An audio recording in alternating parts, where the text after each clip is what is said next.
Freedom, personal freedom, is fundamental to who we are as Americans. Sorry to keep you waiting. Complicated business. لەگەڵ نزیکبوونەوەی وادەی هەڵبژاردنەکانی سەرۆکایەتی ئەمریکا کە بڕیارە کۆتایی ساڵی 2024 ئەنجام بدرێت، ژمارەی ڕاپرسیەکان بە ئامانجی زانینی بۆچوونی دەنگدەرانی ئەمریکا لە زیادبووندایە، بە تایبەتی سەبارەت با دیارترین کاندیدەکان جۆ بایدن سەرۆکی ئێستای ئەمریکا و دۆناڵد ترامپ سەرۆکی پێشووی ئەو وڵاتە.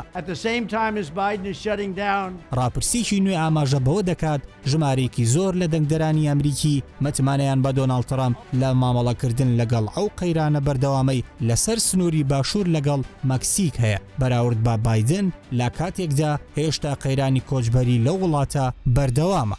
بە گوێرەی راپۆرتێکی فۆکس نیوز، ڕاپرسیەک کە لەلایەن کۆلێژی یاسا لە شاری مارکیت ئەنجام دراوە پرسیار لە بەشداربووان کراوە کە چیە باشترین مامەڵە لەگەڵ کۆچبەری و ئاسایشی سنوورەکاندا دەکات.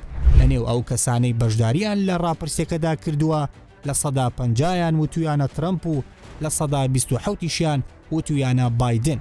ڕێژەکانی دیکەش لە نێو ئەو کەسانەدا بووە کە پێیان وابوو بە هەمان شێوە مامەڵە لەگەڵ ئەو فایلەدا دەکەن و جیاوازیان نییە. پرسیارێکی تری ڕاپرسیەکە تایبەت بووە بە پرسی مامەڵەی ئابووری. بەشداربووان پێیان وابووە ترامپ باشترە و لەو پرسیارەشدا بە 21 خاڵ لە پێش بایدنەوە بووە. هەروەها لە ڕاپرسیەکەدا دەرکەوتووە ترامپ لە پرسی شەڕی نێوان ئیسرائیل و چەکدارانی فەڵەستینی و پەیوەندیەکانی دەرەوە و ئاسایشی کۆمەڵایەتیش باشتر مامەڵە دەکات. لەو پرسیارانەشدا بەگشتی یەکی خاڵێک لە پێش بایدنەوە بووە.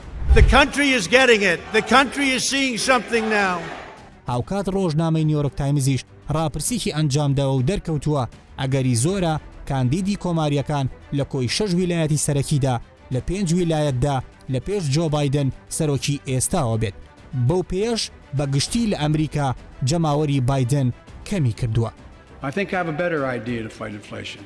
ڕاپرسیەکە کە ڕۆژنامەی نیویۆرک تایمز لەگەڵ ئینستیتوێتی سێینا ئەنجامی داوە دەرکەوتووە ملیاردێری کۆماریەکان لە ویلایەتی نیڤادا لە سەدا 52.41، جۆرجیا لە سەدا 49.43، ئەریزۆنا لە سەدا 49.44، میشیگان لە سەدا 48.43 و پێنسیلیڤانیا لە سەدا 48.44 لە پێش ڕکابەرە دیموکراتەکەیەوە بووە. لە کاتێکدا جۆ بایدن تەنها لە ویسکۆنسین بە ڕێژەی لە سەدا 47.45 لە پێش ترامپەوە بووە.